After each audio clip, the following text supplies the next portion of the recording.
Bonjour à tous, bienvenue dans la grande émission. Aujourd'hui, on va parler d'égalité entre les femmes et les hommes, et on va en parler finalement dans différents domaines. Ça va être le sport, le travail, et pas seulement. On va voir que c'est aussi des actions qu'il faut entreprendre chacun, et voilà, et des différents partenaires, les institutions, etc., et qui vont, voilà. Et pour nous aider à y voir un peu plus clair sur cette thématique, avec nous aujourd'hui, nous avons Chantal Molines, déléguée, justement, bonjour, déléguée, alors je vais relire mon truc, départementale aux droits des femmes et à l'égalité. Bonjour Chantal.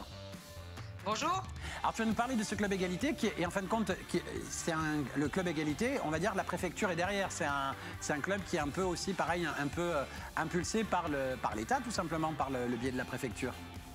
Oui, c'est avant tout déjà une bonne pratique qui existe déjà dans les Alpes-Maritimes. Et comme nous sommes dans un réseau, les délégués départementaux ayant donc des postes dans toute la France, on échange beaucoup aussi entre nous. Et donc c'était intéressant de dupliquer cette bonne pratique dans le Var.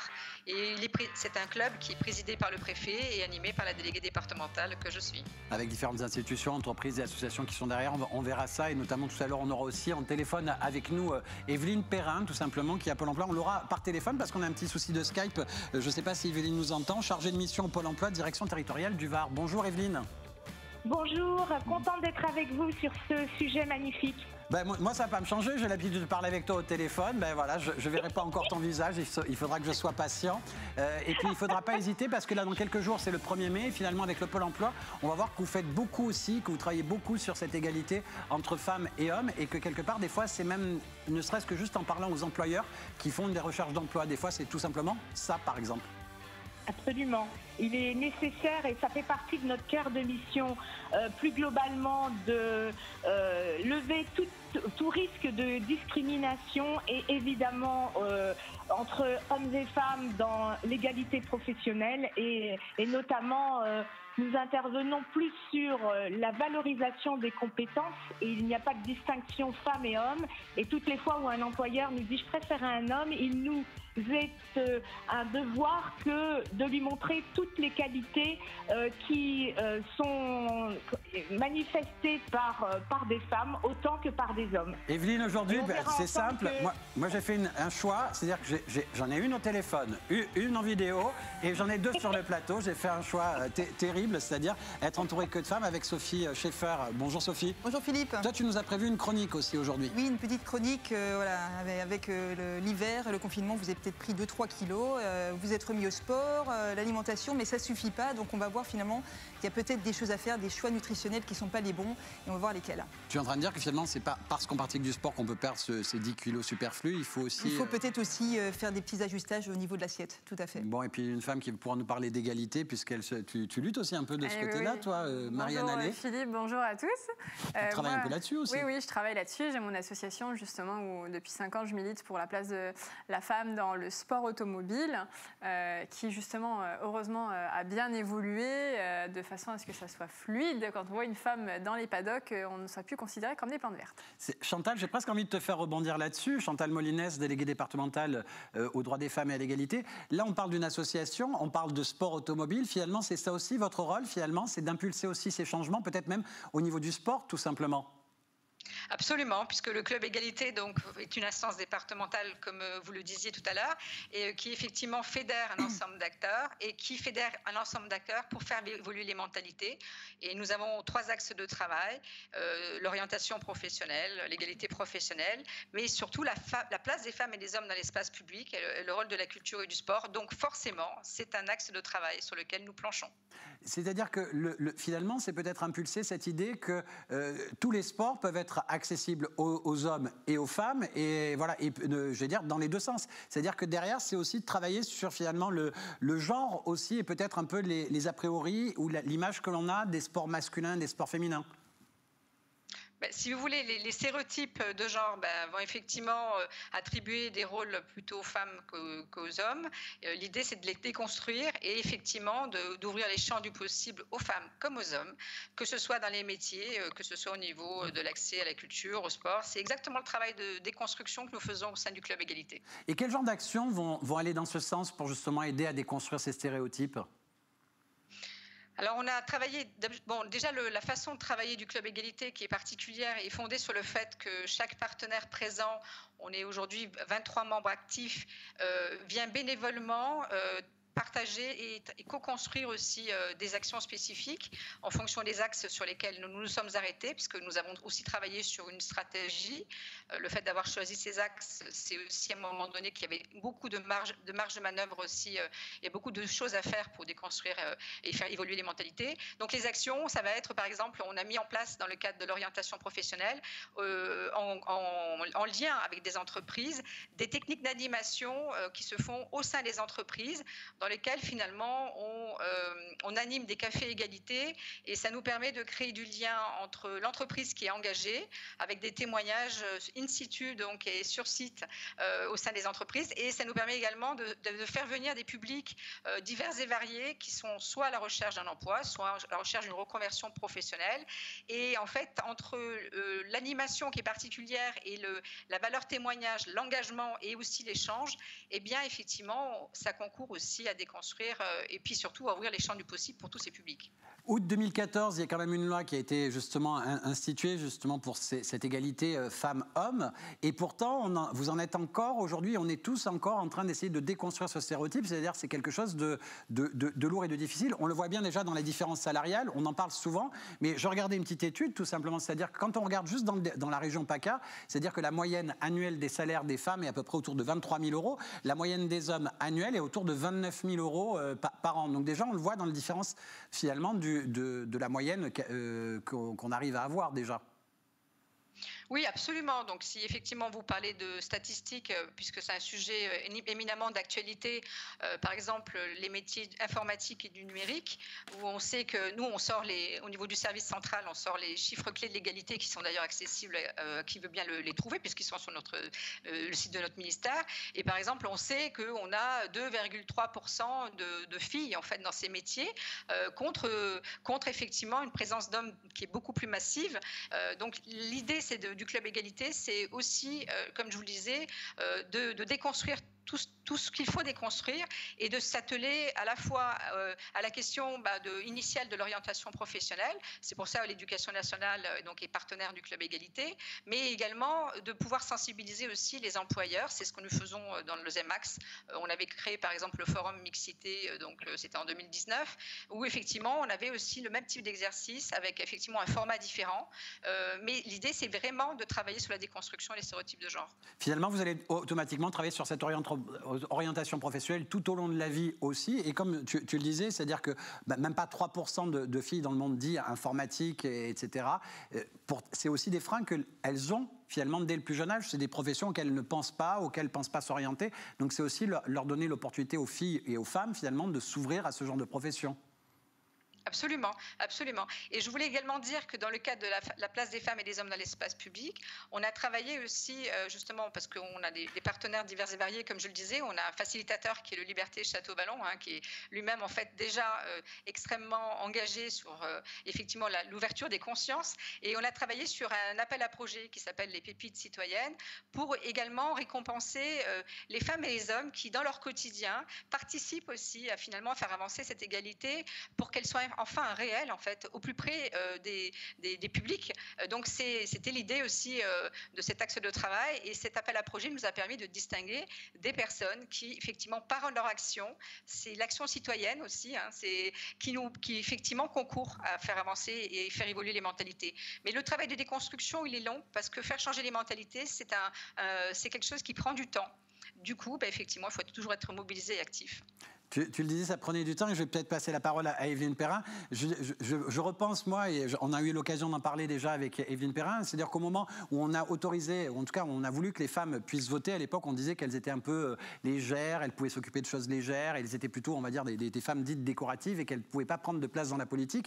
Et finalement aujourd'hui, toi Evelyne Perrin, c'est-à-dire qu'au quotidien, cette idée que les femmes sont beaucoup plus douces, et qu'elles sont spécifiquement faites pour des tâches de femmes douces, ou de métiers beaucoup plus doux, c'est un peu aussi ce que vous essayez de déconstruire au sein du pôle emploi aussi, quand les employeurs viennent chez vous, c'est-à-dire les femmes sont aussi aptes, c'est des compétences et non pas entre guillemets un sexe que vous venez finalement prendre dans un emploi.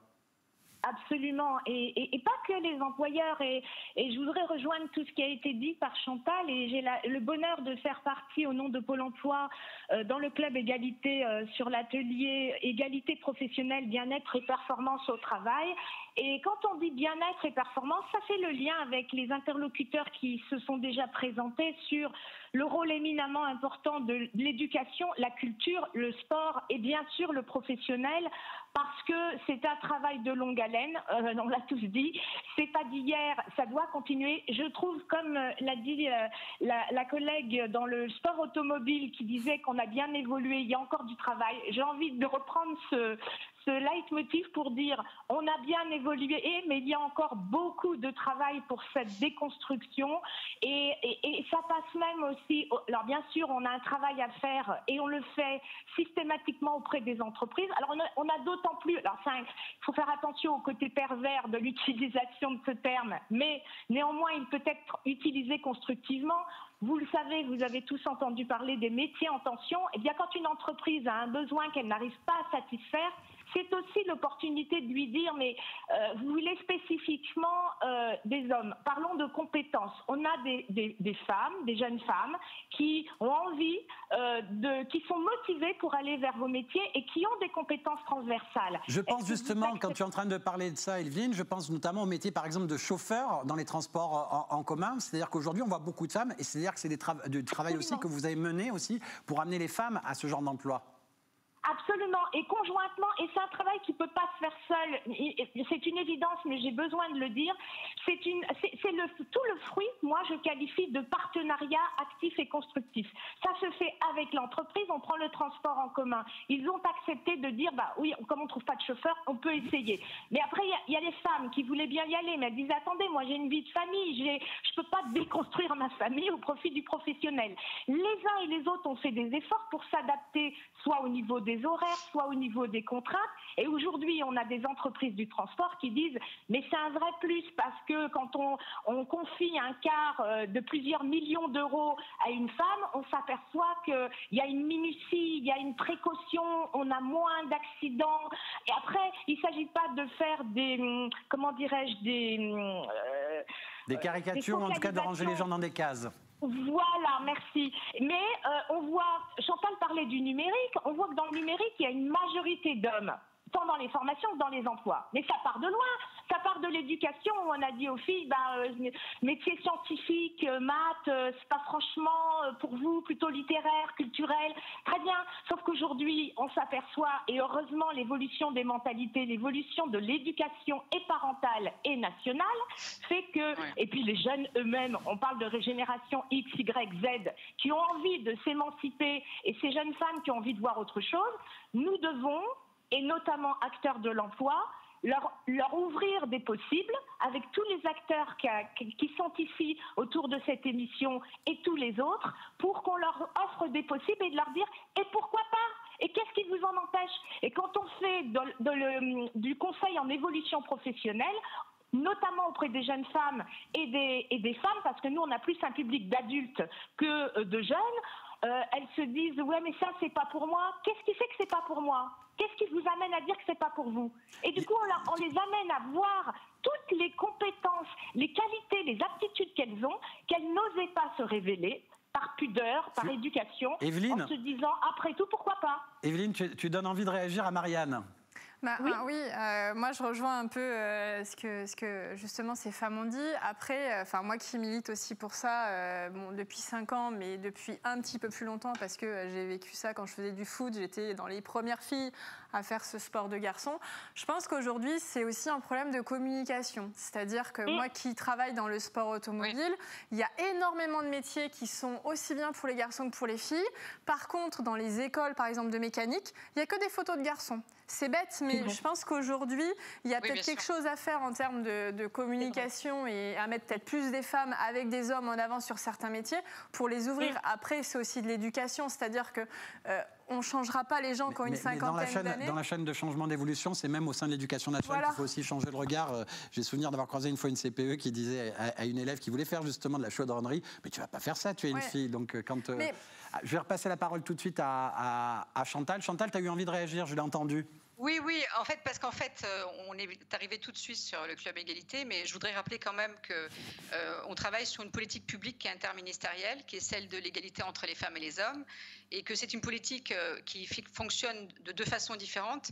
On travaille sur les inégalités qui sont constatées, donc on met en place des actions positives pour effectivement pour amener, par exemple, plus de filles vers certains métiers, plus de filles vers certaines pratiques sportives, mais on travaille également sur l'intégration de cette politique publique au sein de toutes les politiques publiques. Et que de toutes les façons, aujourd'hui, on a effectivement un travail à faire toujours au niveau de ces deux temporalités-là et qui sont parallèles. Et le travail, je voudrais simplement revenir sur le Club Égalité, ce qui est intéressant dans cette instance, c'est qu'elle réunit des institutionnels. On a, par exemple, l'Union patronale du Var qui est membre du Club Égalité, je disais l'éducation nationale, la Chambre des métiers. On a aussi des entreprises comme Veolia, des associations comme EG, on a la Crespaca, on a le Pôle emploi, on a la Direct, on a beaucoup d'acteurs qui... Le district de football, la CAF, la Chambre des métiers, le CRES, la DAZEN, tout simplement la Direct, le 2C pour l'école et vos jobs, FASVAR, femmes du BTP, femmes chefs d'entreprise, etc., etc. Il y en a plein, plein, plein. Absolument. Oui, mais du coup, l'idée, c'est que pourquoi tous ces acteurs ont accepté de se mobiliser dans cette instance, pourquoi ils consacrent ils font du bénévolat, ce sont des professionnels qui prennent du temps dans le cadre de l'instance, c'est parce qu'ils ont conscience, chacun, dans leur domaine d'activité. Alors, il y a un petit souci, c'est pas grave, on va en profiter pour passer tout de suite la parole à Sophie Schaeffer, qui est justement pour faire sa chronique. Je te reprends dans quelques instants, Chantal. Tu nous as promis une chronique justement sur cette idée que faire du sport, c'est pas forcément faire du sport ne fait pas forcément perdre du poids. C'est-à-dire que si on n'a pas une alimentation adaptée, quand on veut accompagner ça d'une petite perte de poids. Exactement, c'est pas forcément suffisant de faire uniquement du sport parce que peut-être que vous faites des erreurs. Et la première erreur la plus répandue, c'est de trop manger par un système d'autorécompense. Comme on a bien bougé, on se dit ouais, j'ai droit à la super barre chocolatée ou un peu plus de pâtes au dîner. Eh bien, première erreur, parce que finalement, au-delà de l'aspect calorique, ces pics de glycémie sont vraiment fatals à votre silhouette. Donc, après la séance de sport, on attend un petit peu. Si on peut attendre 1 heure avant la collation ou de manger, on va bénéficier en fait de la sécrétion d'enzymes qui vont permettre une meilleure combustion des graisses. Le manger trop et le manger pas assez, est-ce que ça peut être une erreur aussi? Manger pas assez également à une idée reçue bien ancrée. Je ne mange plus rien, donc que des légumes, des protéines, peu ou pas de féculents. Eh bien, encore une erreur parce que votre corps, il va se mettre en mode survie. Ils se sont agressés et du coup, il va baisser son métabolisme. Et puis, vous allez augmenter votre faim aussi. Donc, voilà, ça, c'est une erreur aussi à éviter. Tu viens de citer pas mal d'aliments, donc ça veut dire qu'il y a le choix alimentaire aussi qui est important. Exactement, les choix alimentaires sont très importants. On remet des féculents au centre de l'assiette parce que c'est vrai qu'on a tendance à les enlever quand on veut perdre du poids. Eh bien non, mais on ne met pas n'importe lesquels. Donc, on va mettre des produits céréaliers non raffinés, des produits, des pâtes, du riz semi-complet, du quinoa. On oublie les petits gâteaux, même bio, sans gluten, qui vont vraiment induire ces pics de glycémie. On n'oublie pas les bonnes huiles qui sont importantes pour perdre du poids.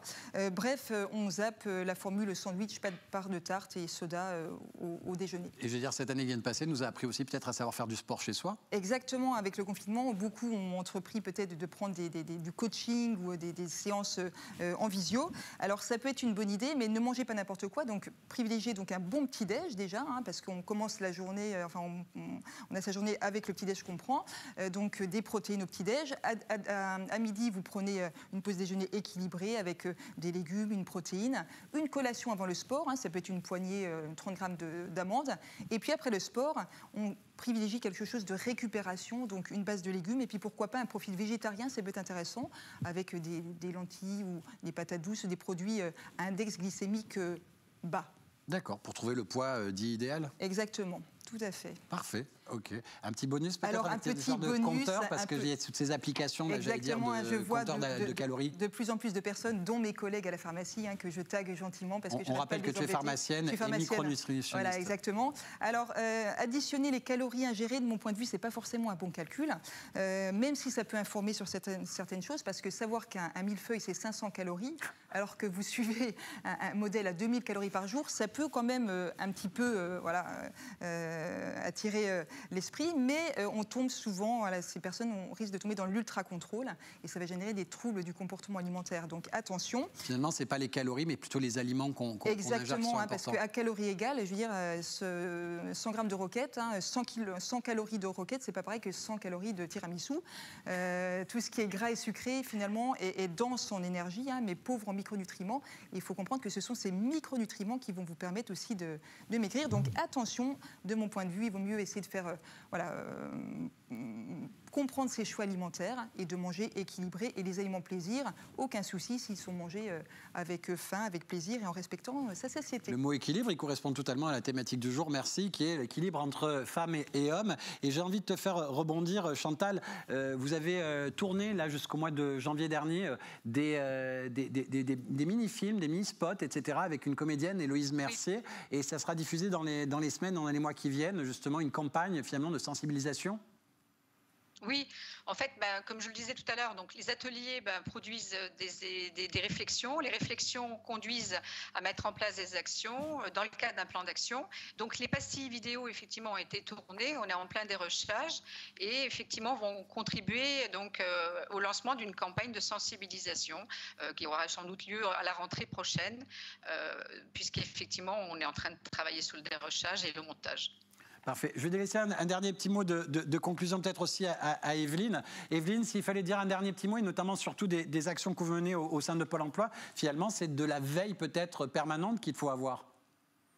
Oui, et au-delà de la veille, continuons tous ensemble dans ce partenariat actif comme l'a présenté Chantal, parce qu'on ne peut pas faire seul. Pôle emploi ne peut pas faire seul, la culture ne peut pas faire seul, le sport ne peut pas faire seul. Continuons ensemble dans l'intérêt des personnes et dans l'évolution d'une société plus complémentaire et forcément harmonieuse. Surtout qu'on doit lutter, et je dis peut-être une bêtise, Chantal, c'est sur une mentalité qui est installée depuis des siècles, et finalement, ça se déconstruit vraiment petit à petit. Il faut vraiment être en veille de manière permanente. Mais disons qu'il y a des choses qui sont en train de se déconstruire. Les nouvelles générations, par exemple, ont intégré beaucoup de choses, une ouverture d'esprit aussi que peut-être les anciennes générations n'avaient pas, mais sur la place des femmes et des hommes, forcément, on a beaucoup de travail à faire parce que aujourd'hui, les organisations... Oui, il y a du travail à faire. Les de décision sont encore majoritairement en fait des instances dans lesquelles on retrouve des hommes. Le pouvoir est encore trop concentré. Oui, tu es en train de dire finalement qu'aujourd'hui, finalement, il y a beaucoup de postes et beaucoup de pouvoirs qui sont concentrés auprès des hommes et que il faut encore travailler à ce que la femme, justement, soit un peu plus présente. Et même, on pourrait même faire le parallèle sur les postes de cadres et de dirigeants. Finalement, il y a 80, je crois, % d'hommes qui sont à des postes clés de vrais cadres, etc. Quand on ne retrouve que 20%. Tu as envie de réagir sur ce genre de chiffres, par exemple ? Après oui, mais encore une fois, je pense qu'il faut faire un très gros travail sur l'éducation et les générations qui arrivent. C'est-à-dire que c'est aux générations qui arrivent de leur expliquer, de leur montrer les différents métiers qu'il y a et qu'aujourd'hui, être patron d'une entreprise, c'est pas réservé qu'aux hommes, faire du foot, c'est pas réservé qu'aux hommes, etc. Je pense qu'en fait, le travail est là, c'est de la communication, c'est... J'aimerais dire, c'est dès le départ. C'est dès le départ, dès le plus jeune âge, c'est-à-dire qu'il faut inculquer, et c'est aussi aux parents de dire à son enfant, un garçon qui va aller faire de la danse, ce n'est pas grave, et une petite fille qui va aller faire du foot ou de l'automobile haute, ce n'est pas grave non plus. Je pense qu'il y a aussi ça, c'est aussi aux parents à montrer à leurs enfants, voilà, une fille peut jouer avec des voitures, comme un garçon peut jouer à la poupée, casser un peu ces codes qui ont été ancrés depuis tant de générations. Jouer aux échecs, ce n'est pas grave. Ce n'est pas grave non plus. Non, mais voilà, je pense que voilà, il y a ce système de communication et de génération à éduquer différemment pour que ça puisse être sur...